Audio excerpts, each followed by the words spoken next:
Last time, on the new Panther generation, the party boarded the reliable guests and set off towards Artuk's homeland of the Corrigan Forest. To pass the time, the party did their best to familiarize themselves with the crew.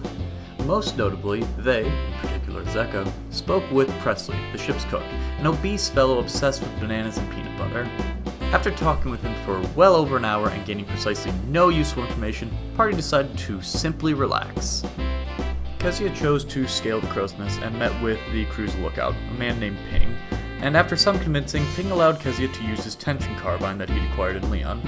While practicing with it, Kezia was nearly knocked off the crow's nest due to the kickback from the carbine. Meanwhile, Ode and Artuk pored over the notes they'd acquired from the Cerulean Eye, and in them they learned about the difficulties of mapping the Corrigan Forest and studied some of the notes regarding potential other victims of the Blight.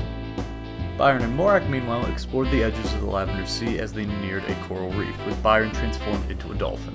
It was magical, and you simply should have been there.